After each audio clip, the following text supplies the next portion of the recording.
안녕하십니까.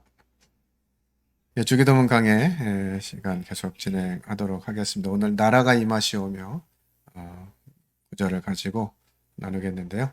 우리 함께 주께서 가르치신 기도 마태복음 6장 9절로 13절에 있는 말씀 다시 한번 읽어보겠습니다. 같이 읽겠습니다. 시작. 하늘에 계신 우리 아버지여 이름이 거룩히 여김을 받으시오며 나라가 임하시오며 뜻이 하늘에서 이루어진 것 같이 땅에서도 이루어지이다. 오늘날 우리에게 일용할 양식을 주시옵고 우리가 우리에게 죄 지은 자를 사하여 준 것 같이 우리 죄를 사하여 주옵시고 우리를 시험에 들게 하지 마시옵고 다만 악에서 구하시옵소서. 나라와 권세와 영광이 아버지께 영원히 있사옵나이다. 아멘. 예. 이 주기도문의 구조 전반부는 하나님께 구하는 대신에 대한 부분이고요. 나머지 부분, 세 부분은 또 대인에 관한 부분이다 하는 부분들을 말씀드렸었고요. 하늘에 계신 우리 아버지여 이름이 거룩히 여김을 받으시오며 지난 세 번의 시간 통해서 구절 말씀을 묵상을 했었습니다. 이 한 구절 한 절만으로도 참 많은 하나님 말씀을 묵상할 수 있었고요. 특별히 지난주에 하나님의 이름을 상고하면서 참 하나님 내게 귀한 분이시다 하는 생각이 들었습니다. 또 한 주간 이렇게 살면서 이름이 거룩히 여김을 받으시오며 이 말씀 다시 묵상할 때 우리가 마땅히 하나님의 자녀로서 또 그분께 합당한 삶을 살아가게 된다면 하나님의 거룩하심이 더 풍성해지는가 하는 생각이 들었어요. 어떠실 것 같으세요? 우리가 하나님을 영화롭게 하고 하나님께 영광 돌리는 삶을 살아가면 하나님의 그 거룩하심이 더 풍성해지나요? 어떨 것 같으세요? 하나님은 우리가 드리는 것 때문에 더 풍성해지시거나 그런 분은 아니신 것 같아요. 하나님은 그분 이름만으로도 완전하신 분이고 온전하신 분이기 때문에 그래서 하나님을 이름을 거룩히 여김을 받도록 우리가 기도하고 그런 삶을 살아가게 되면 어떤 상황이 되냐면 우리가 풍성해지는 것 같아요. 하나님의 이름이 풍성해지는 것이 아니라 그분의 완전하심, 그분의 거룩하심, 그런 온전하심이 우리를 더 풍성하게 하시는 은혜인 것 같습니다. 참 놀라운 의미지 않나요? 하나님 말씀을 순종해야 된다, 복종해야 된다, 이런 말씀 우리가 자주 하는데, 누굴 위해서 하는다는 거죠? 그것이 하나님의 이름을 위해서, 하나님의 어떠하심을 위해서 하는 것 같은 생각이 들지만, 결국은 하나님께서 다시 그것을 통해서 우리를 풍성케 하시는, 우리를 은혜롭게 하시고, 우리가 더 하나님 앞에 참 놀라운 자들인 것들을 깨닫게 하시는 그런 과정이라고 생각이 되어지면서 참 감사가 됐습니다. 오늘 나라가 임하시오며 이 구절을 가지고 교제하고자 하는데요. 워낙 하나님 나라에 대해서 우리 군포 중부교회 성도님들은 자주 들어왔고 또 강조했기 때문에 잘 알고 계시리라고 생각이 듭니다. 그러면 조금 더 복습하는 차원에서 오늘 말씀을 좀 나누면 좋겠다 하는 생각이 들었습니다. 네, 나라가 임하시오며 원어를 보면 헬라어로서는 엘데토 해 바실레이아 수라고 하는 구절입니다. 하나님 나라 바실레이아 이건 많이 들었죠? 어디에서부터 파생된 말이라고 그랬죠? 바실 뭐였죠? 바실루스, 바실루오 뭐 이런 말들에서 나온 바실레이아라고 하는 이 단어 우리 많이 들었습니다. 그 원문을 구분해 보면 엘데토라고 하는 단어는 오다의 명령형으로서 간절한 요청을 나타낸다고 합니다. 오십시오. 와달라는 간절한 요청. 바실레아는 왕국 또는 통치를 의미하고 수는 당신의라는 뜻입니다. 그래서 이것을 원문 그대로 직역을 한다면 당신의 왕국이 임하게 하소서. 당신의 통치가 이루어지게 하소서. 하나님 나라가 오게 하소서. 당신의 통치가 오소서라고 해석하는 하면 직역에 가깝게 해석이 되겠습니다. 그래서 나라가 임하시오며 이것은 하나님의 통치가 하나님의 나라가 내게 임하게 해달라고 하는 간절한 그 소망이 담겨 있는 말씀입니다. 우리 주님께서 제자들에게 이와 같은 기도를 가르치시면서 우리가 마땅히 기도해야 될 부분들이라고 생각이 되어지지만 잘 이루어지지 않는 영역들에 대해서 처음부터 말씀하시는 것 같아요. 하늘에 계신 우리 아버지요, 이름이 거룩히 여김을 받으시오. 나라가 임하시오며. 이런 정말 하나님께 합당한 기도, 이것보다는 우리는 항상 기도하려면 어떤 것이 마음에 있어요? 내가 뭐가 필요한지, 내가 뭔가를 해결해야 되는지, 이런 요소들이 먼저 생각나다 보니까 하나님이 어떠하신 분인가라고 하는 부분들을 묵상하고 그분 앞에 우리의 태도를 준비하기 전에 우리의 필요부터 막 쏟아내는 이런 기도가 되는 것이 아닌가 하는 생각이 드는데요. 우리 주님은 그런 면에서 기도의 시작, 또 기도에 있어서 무엇을 먼저 구해야 하는지를 우리에게 교훈해 주시는 것으로 생각이 됩니다. 구약에서 이 하나님 나라의 개념을 보면 언제서부터인가 하면 에덴 동산에서부터 하나님께서 사람을 하나님의 형상을 담도록 창조하셨죠. 그리고 에덴 동산에 사람을 살게 하시면서 그 에덴 동산을 다스리게 하셨습니다. 그러니까 원래 세상은 하나님이 창조하셨고 하나님이 만드셨기 때문에 누가 왕이에요? 하나님이 왕이신 것이죠. 그런데 그 왕권을 누구에게 위임하셨어요?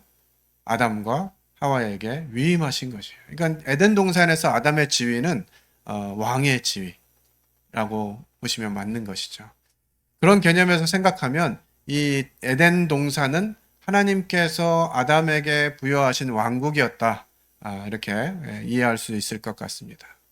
그래서 그 통치권과 그 왕권이 하나님께로부터 아담에게 주어졌는데 이러한 통치권과 왕권을 아담이 계속 지켜내지 못한 것이죠. 선악을 알게 하는 나무를 먹게 됨으로 인해서 이 왕권과 통치권이 누구에게 넘어갔어요? 이게 마귀에게 넘어가게 됩니다.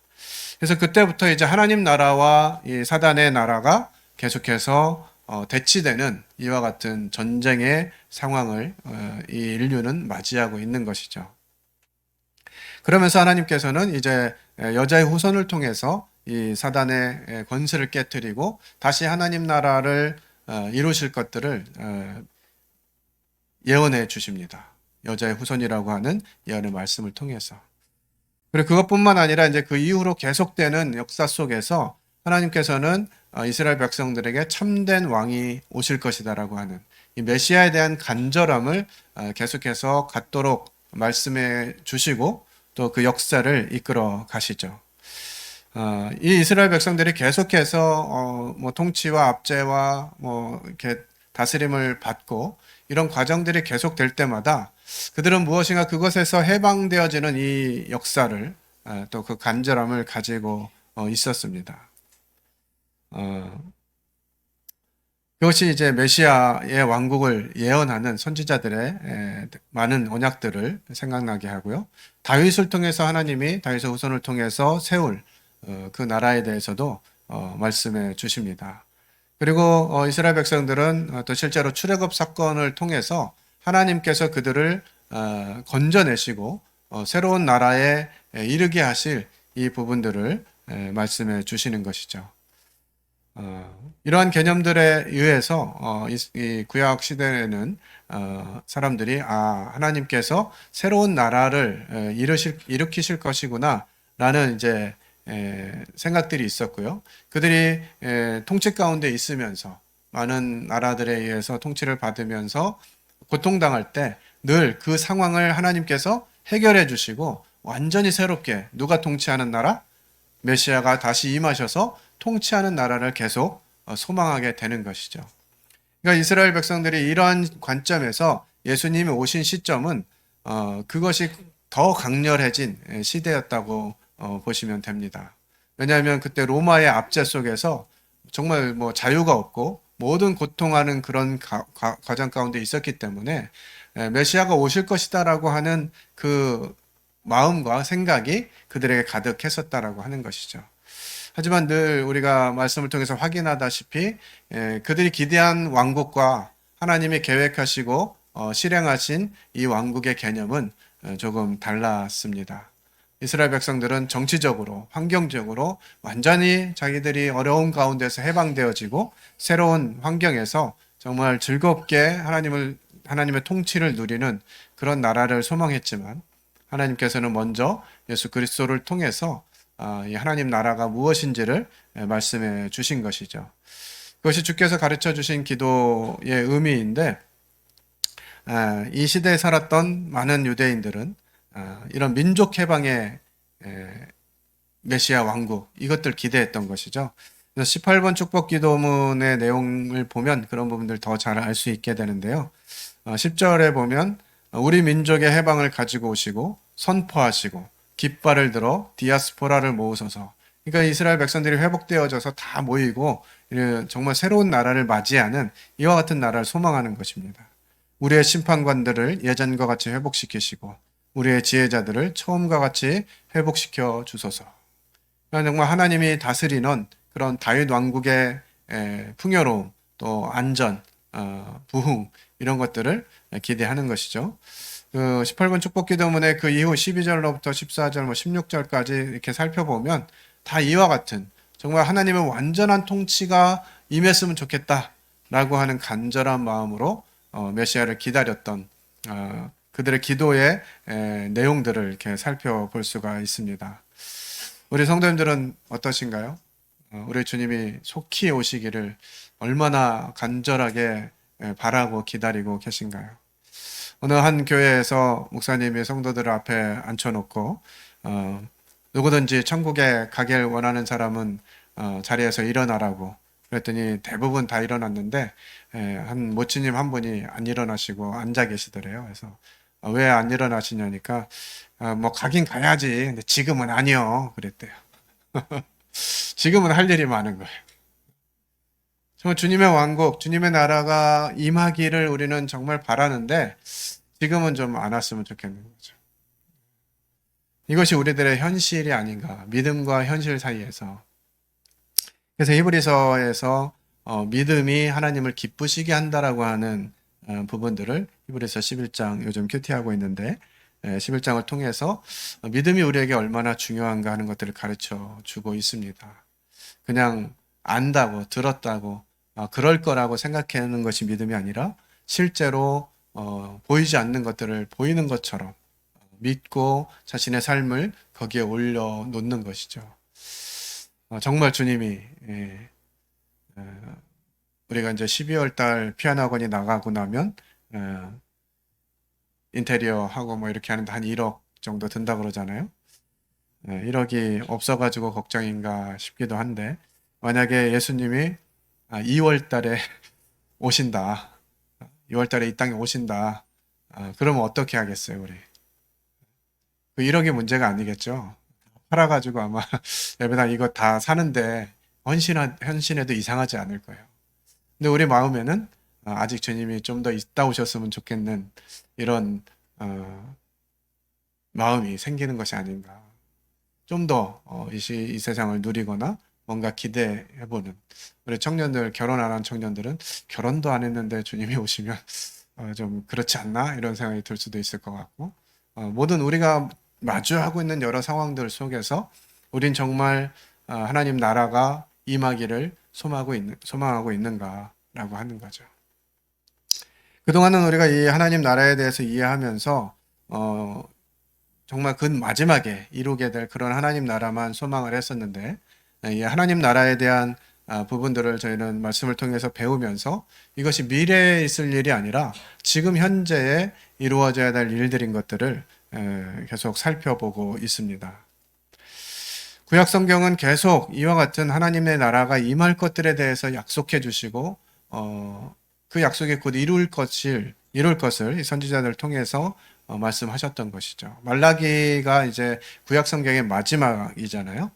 구약 성경이 말라기가 주어진 다음에 400여 년간 하나님이 말씀을 멈추시게 되는데, 이 마지막에 있는 구약 성경의 마지막 부분에 하나님이 세우실 그 나라를 다시 소망하게 하는 모습들을 보게 됩니다.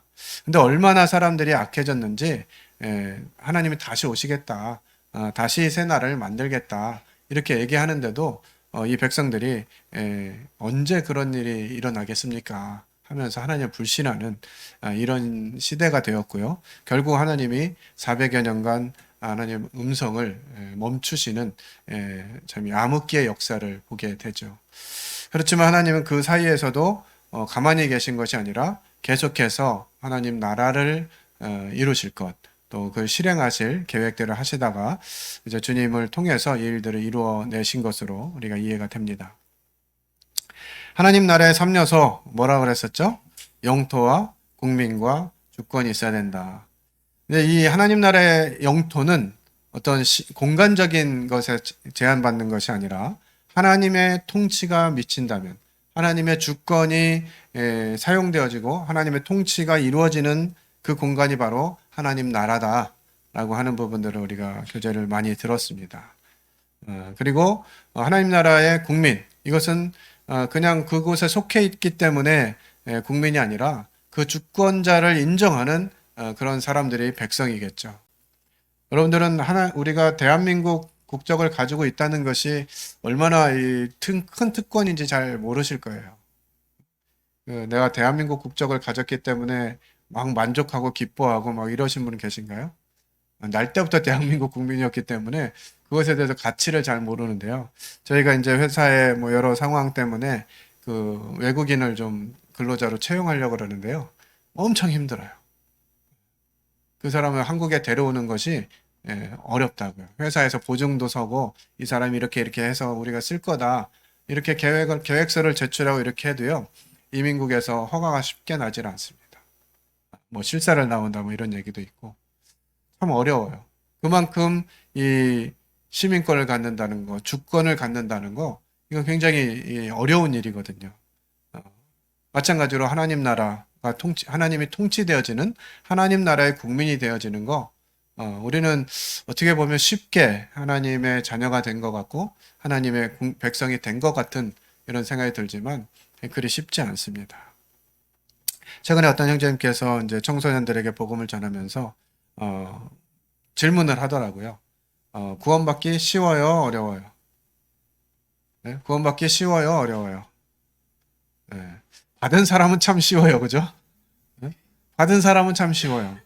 그런데 똑같은 말씀을 듣고 어릴 때부터 수십 번 뭐 이렇게 들었음에도 불구하고 이 구원받는 것이 요즘 그 믿음의 2세대들에게 쉽지가 않습니다. 참 어려운 일인 것 같아요. 그래서 어른들 그 상담해주는 교사들의 입장에서는 이 쉬운 걸 왜 못 받니라고 자꾸 어필을 하죠. 근데 듣는 아이들은 도대체 뭐 그렇긴 한데 그게 무엇을 의미하는지, 왜 나랑 무슨 상관이 있는지 이것을 접목하는 것이 상당히 어렵다라고 하는 것이에요. 그런 면을 보서 볼 때 우리가 하나님의 백성이 되었다는 거 참으로 놀라운 은혜입니다. 주권은 누구냐? 지금은 국민에게 주권이 있다 이렇게 돼 있는데, 하나님 나라는 그래서는 안 되는 곳입니다. 이 땅에서는 지금 주권이 국민에게 있지만 하나님 나라에서는 주권이 누구에게 있어요? 하나님께 있어야 되는 것이 마땅한 것이죠. 이 새 나라를 생각해 보게 될 때 이제 이 하나님 나라가 우리에게 영향을 주고 있다고 하는 사실, 또 우리가 현재를 통해서 이 하나님 나라를 살아갈 수 있다고 하는 사실들을 살펴보게 됩니다. 누가복음 17장 20절 21절 이 말씀도 자주 들었었죠. 같이 읽어볼까요? 시작. 바리새인들이 하나님의 나라가 어느 때에 임하나이까 묻거늘 하나님의 나라는 볼 수 있게 임하는 것이 아니요 또 여기 있다 저기 있다고도 못하리니 하나님의 나라는 너희 안에 있느니라. 예. 우리가 하나님 말씀을 문자적으로 먼저 해석하는 것이 원칙인데요. 하나님 나라는 너희 안에 있느니라. 그러니까 자꾸 이 안에만 있다. 우리 마음 속에 있다. 이런 부분 적용하게 되잖아요. 참 한국말이 쉬우면서도 어려운 것 같아요. 똑같은 내용을 읽으면서 이게 진짜 그런 의미인가? 너희 안에 있다고 하니까 우리 마음에 있나? 아, 또 이것을 영어 표현으로 조금 보면 너희 중심에 있다. 뭐 이렇게 표현도 돼 있거든요. 그러다 보면 중심이 어디지? 마음보다 좀 더 가운데가 중심인가? 뭐 이렇게 하면서 사람 몸 어딘가에 이 하나님 나라가 있는 것 같은 이런 이해를 갖게 되기도 하는데요. 이 언어적인 의미도 그렇고 성경의 표현도 그렇고 너희 안에 있다. 이것이 이제 그 이스라엘 문화라든지 유대인들의 문화를 잘 보면 어떤 토론하는 사람이 가운데 있고 그 주변으로 이렇게 사람들이 둘러서 있는 것이죠. 그러면서 하나님 나라가 여기 있다 저기 있다고 못한다. 하나님 나라는 너희 안에 있다. 그래서 그 사람들 사이에 있는 가운데 중심에 있다라고 말씀하시면서 예수 그리스도 그분이 하나님 나라의 본질인 것들을 우리 주님 말씀하신 것이죠. 그러니까 예수 그리스도 그분의 통치와 주권이 사용되어지는 곳은 어디나 하나님 나라다라고 하는 것이에요. 그래서 그것이 가정에 있다면 가정에 하나님 나라가 경험되어지는 것이고요. 교회 가운데 있다면 이 교회 안에서 하나님 나라를 이루게 되는 것이고요. 그래 사회에 나가서 밖에 나가서 이와 같은 부분들을 감당하게 된다면 어, 하나님 나라가 밖에서도 이루어지게 되는 것이죠. 누구를 통해서요? 우리가 하나님 말씀에 순종되어짐을 통해서 하나님 나라가 이루어지게 되는 것입니다. 그래서 이 하나님 나라는 현재적인 측면, 지금 예수 그리스도의 통치 가운데 있으면서 하나님 나라를 살아가게 되는 것이고요. 미래적으로는 예수 그리스도의 재림을 통해서 하나님의 통치가 온전하게 이루어질 것들을 우리는 기대하게 됩니다. 또 영적으로 볼 때 하나님 나라는 개인의 안에서 성령의 역사로 우리의 마음과 생각이 변화되고 하나님의 뜻에 순종하게 되어지는 우리 안에서 이루어지는 실제적인 나라이기도 하죠. 이것이 더 확장되어진다면 이제 우리 스스로뿐만 아니라 공동체, 지역 사회에 이바지하게 되는 이런 모습까지도 좀 고려해야 되는 부분이라고 생각이 들어요.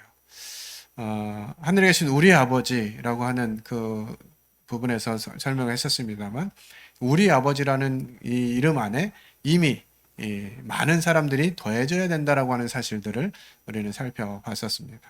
그렇기 때문에 이 하나님 나라를 살아가는 이 모습은 우리 스스로, 우리 개인적으로 끝나서는 안 되는 것이고요.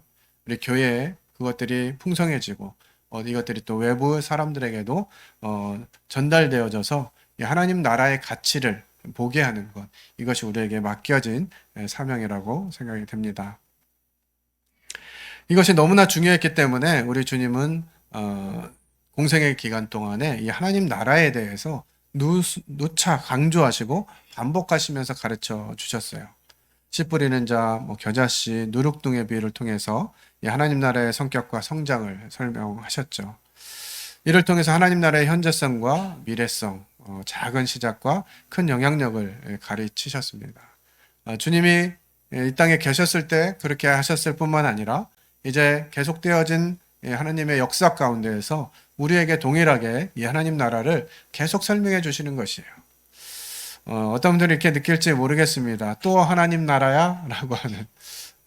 하나님 나라를 너무 자주 강조하고 이야기하다 보니까 또 하나님 나라인가 이렇게 생각할 수도 있는데 이것이 하나님이 계획하시고 우리 주님이 이 땅에 오셔서 중점적으로 가지셨던 사역이라고 하는 것이에요. 그래서 예수님도 회개하라 천국이 가까웠다 이렇게 말씀하십니다. 이 하나님과의 관계 속에서 이 회개를 이끌어내는 것 그것이 하나님 나라에 나아가기 위한 전제 조건이라고 하는 것이죠. 우리가 예수 그리스도의 그분의 통치를 우리 삶 가운데 들여놓게 될 때 얼마나 많은 변화가 일어날 것인가 하는 생각을 해보게 됩니다. 그래서 그동안 우리가 갔던 그 길, 이것이 잘못되어짐을 생각하고 인식하고 돌이키는 것. 군포중부 방식의 표현으로는 선악과 토해내는 거죠. 회개. 우리가 주인 돼서 스스로 내 뜻대로 내 마음대로 살고자 했던 것들을 돌이키고 하나님의 주권이 하나님의 통치가 내 삶 가운데 들어오시기를 바라는 것. 이것이 이제 참된 회개의 모습이고 하나님 나라가 이루어지기 전에 전제되어져야 되는 과정들인 것이죠. 이렇게 예수님이 간절하게 강력하게 여러 번 반복하면서 말씀하셨는데도요. 예수님의 제자들은 어땠어요? 그래서 그게 언제 오는데요? 이렇게 제자들 질문할 때 우리 주님의 마음 얼마나 상심하셨을까 하는 생각이 들더라고요. 그러지 않으셨겠어요? 내가 왔다. 하나님 나라가 왔고 너희에게 그것들을 보여주고 있고 내가 하나님 나라다 라고 하는 부분들을 계속해서 말씀하시는데 제자들은 그를 사랑하고 그분을 쫓고 그분을 위해서 자신의 삶을 다 드렸다고 하는 사람들이 그래서 언제인데요? 어떻게 오는데요? 라고 하는 질문을 했을 때 우리 주님 얼마나 답답하셨을까요? 그럼에도 불구하고 우리 주님은 그들을 계속해서 격려하고 가르치시고 하면서 지금은 잘 모르지만 곧 알게 될 것들을 생각하면서 또 그들이 그 놀라운 하나님 나라를 확인하고 확신한 후에 어떤 삶을 살아가게 될지, 어떤 죽음을 맞이할지를 내다보시면서 우리 주님 인내하실 수 있으셨던 것 같아요. 그런 주님의 인내를 좀 배우면 좋겠다 하는 생각도 듭니다. 자녀들을 향해서도 그렇고, 어떤 회사에서 직원들의 모습을 통해서도 그렇고, 좀만 더 잘하면 좋을 것 같은데, 이런 생각이 드는데, 그게 잘 안 되죠. 그러다 보니 때로는 이제 마음이 힘들기도 하고 지치기도 하고 이렇게 되는데 우리 주님은 그런 제자들 보면서도 인내하시고 기다리셨던 것 같아요. 제자들의 발을 씻기시면서 얼마나 당황하시는 상황들이 오셨어요. 그분은 유다의 발도 닦으셨고 자기를 3번 부인할 것 같은 것을 알고 계시는 베드로의 발도 닦으면서 어? 예, 참 그런 와중에 베드로가 어떻게 했죠? 주님 제 발은 못 씻으세요. 어떻게 주님이 제 발을 씻으세요? 뭐 이러면서 저는 못 씻긴다고. 아, 내가 너를 씻기지 않으면 네가 나와 상관이 없느니라 그러니까 발뿐만 아니라 온몸을 다 씻어주세요. 뭐 이렇게 하고 말은 그렇게 하지만 곧 나가서 3번 주님을 부인할 그 베드로를 보시면서 주님 어떠셨을까 이런 생각들을 하는 거예요. 참 주님은 정말 대단하신 분이신 것 같아요. 저를 향해서도 그러신 것 같습니다. 웬만하면 정말 내 뜻과 내 생각을 접고 하나님이 원하시는 그런 일에 좀 드릴 법한데 그러지 않는 모습을 보시면서 지금 답답해 하시는 것 같아요. 아직도 잘 준비가 안 됐냐? 아직도 준비가 안 된 것 같다. 그러시면서 계속 훈련을 시키시는 거죠. 언제쯤 되면 내가 너를 내 마음대로 쓸 수 있겠니? 라고 주님이 물으시는데 참 죄송한 마음밖에는 안 드는 것 같아요. 여전히 주님이 모든 것을 가지시기보다는 내 것을 생각하고 싶고 내 안위와 내 즐거움을 누리고 싶은 이런 마음들이 늘 주님과 하나님 나라와 나의 왕국이 또 부딪히는 과정 가운데 있는 것 같고 그럴 때 이런 주님의 모습을 다시 묵상하면서 좀 정신을 차리게 되는 것 같습니다. 우리 주님이 오셨을 때는 이미 하나님 나라가 도래한 것이죠. 그분이 계신 곳이 하나님 나라다라고 하는 부분들 강조해서 말씀 드렸던 것처럼 이 말씀 자체가 나라가 임하시오며 이 기도는 이미 시작된 하나님의 통치가 온전히 이루어지기를 구하는 기도라고 하는 것입니다. 그래서 우리가 주님께서 가르쳐 주신 기도를 그래서 자꾸 이제 읽어보시면서 외웠으면 좋겠다라고 말씀을 드리는 거예요. 이 기도가 그냥 형식적인 반복적인 그런 주문과 같은 기도가 아니라 우리 삶에서 정말로 이루어져야 되는 영역이다. 우리 주님께 내 모든 것을 내어드리는 그 통치권 앞에 우리 스스로를 굴복시키는 과정이기 때문에 주께서 가르치신 기도를 계속 묵상하고 반복하고 그 의미들을 생각하면서 우리 삶을 좀 정비하고 정말 주님이 다시 오실 때가 가까웠다라고 하는 사실들을 생각해 보면서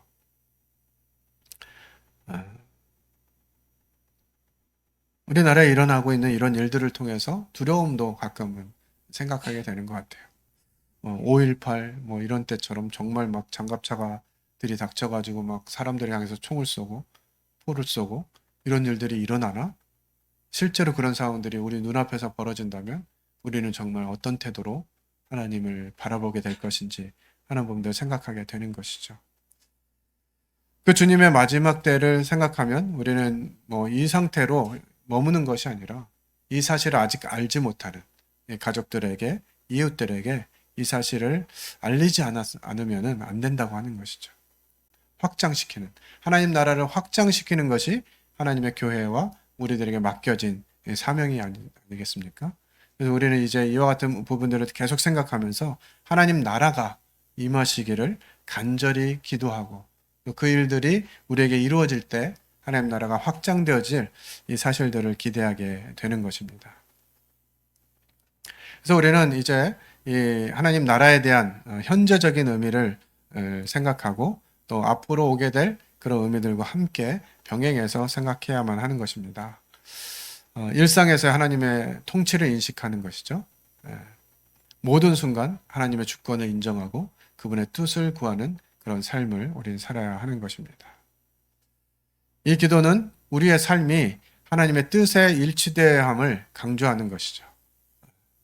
성경 말씀을 통해서 하나님의 뜻을 이해하고 그것을 실천하는 삶이 나라가 임하시오매의 이 실제적인 의미라고 하는 사실들을 다시 말씀을 드립니다.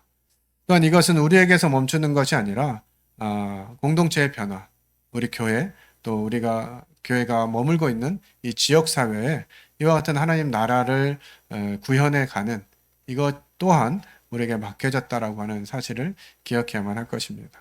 우리 뭐 축구 사역 말씀드렸지만 축구 사역뿐만 아니라 우리에게 주어진 역할들을 좀 감당해내는 것이 필요하지 않을까 하는 생각이 들어요.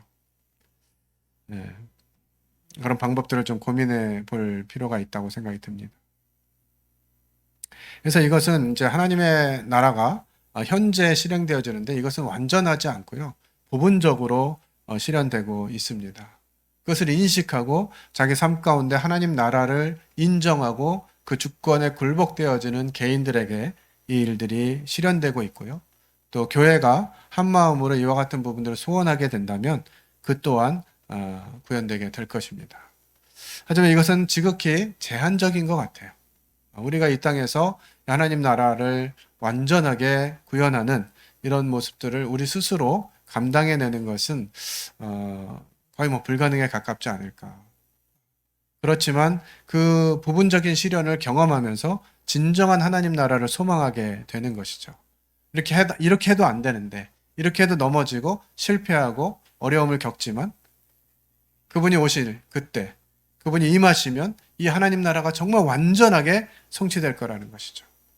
고통이 사라지고, 아픔이 사라지고, 슬픔이 사라지고, 눈물이 없고, 정말 그와 같은 하나님 나라, 완전한 하나님 나라가 임할 것들을 우리가 소망할 수 있는 동기는 현재 우리가 하나님 나라를 경험하고 있느냐라고 하는 것이에요.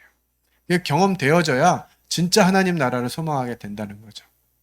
근데 그냥 그런 부분이 없으니까 대충 살아가다 보면 뭐 모든 대부분 사람들이 그렇게 살아가는 것 같고, 그러니까 우리가 삶이 루즈해지는, 우리 삶의 목적을 놓치기도 하고 그냥 사람들과 비슷해지는 이런 흐름 속에서 살아가게 되는 것 같습니다. 그래서 이 주님이 다시 오심에 대한 간절한 마음과 그분이 오실 때 이 하나님 나라가 완전하게 성취될 것이라는 것이에요. 다시 정리해 보면 하나님의 주권과 그 주권을 인정하는 순종이 우리에게 이루어져야 되는 그 의미로서 나라가 임하시오며를 우리는 묵상할 수 있습니다. 그리고 그것이 우리에게서만 끝나는 것이 아니라 우리에게서 확장되어져서 우리 이웃에게 또 주변에게 하나님의 나라를 설명해주고 보여주는 그 역할들이 우리에게 주어졌다고 하는 사실입니다.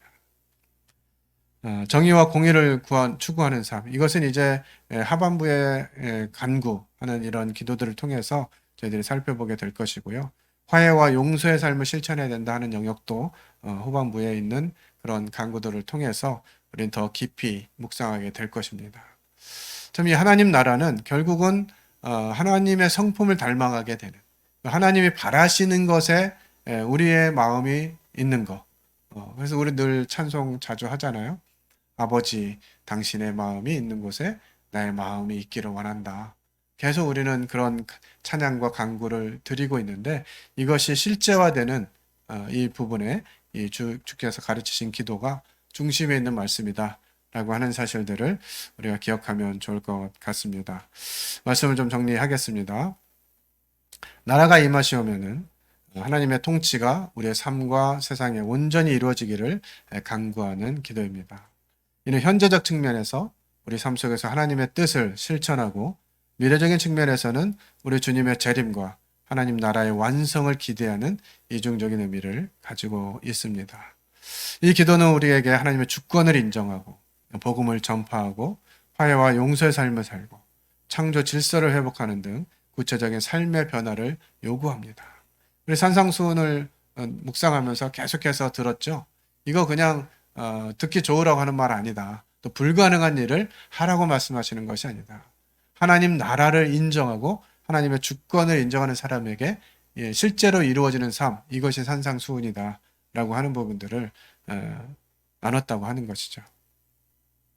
그래서 이것이 단순한 구호가 아니라 우리의 삶 속에서 이 선택과 결정에 영향을 미치는 삶의 방식이어야 된다라고 하는 것입니다. 결국 이 나라가 임하시오면은 기도와 삶이 일치되는 총체적인 신앙의 표현이다. 하나님 나라를 향한 지속적인 헌신을 촉구하는 도전적 선언이기도 합니다. 이 기도를 통해서 우리는 하나님의 통치가 이 땅에 실현되는 도구가 되기를 소망하고, 또 종말론적인 그 주님의 임하심을 기다림 속에서 하나님 나라의 가치를 현재에 살아내는 삶을 구하게 되는 기도임을 묵상하면서 계속해서 우리 삶 속에서 이 주께서 가르치신 기도를 반복하고 묵상하는 시간들이 되기를 바라는 마음이 있습니다. 기도하고 마치겠습니다. 아버지 하나님,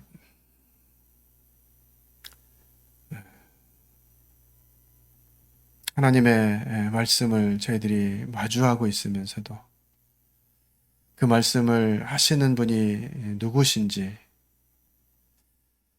그분이 현재 나에게 어떤 영향을 미치시는지, 이런 부분에 둔감하고 마땅히 저희 삶을 통치해야 할 그런 분이심에도 불구하고 여전히 저희들 문 밖에 세워놓는 때가 자주 있는 것들을 보게 됩니다.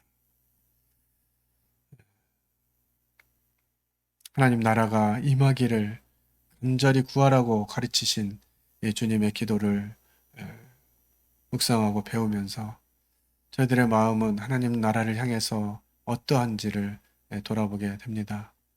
하나님 저희를 참 불쌍히 여겨주시고, 하나님 그렇게 말씀하셔도 두뇌에서 깨닫지 못하는 제자들처럼 그 나라가 마치 먼 날에 이를 것처럼 생각하며 삶을 살고 있지 않은지 저희 삶을 돌아보게 하시기를 원합니다. 하나님 저희에게 말씀하시는 바 이루게 하시고, 하나님의 그 온전하심이 저희들 삶 속에서 경험되어지는 그런 말씀들이 될 수 있도록 도우시기 원합니다.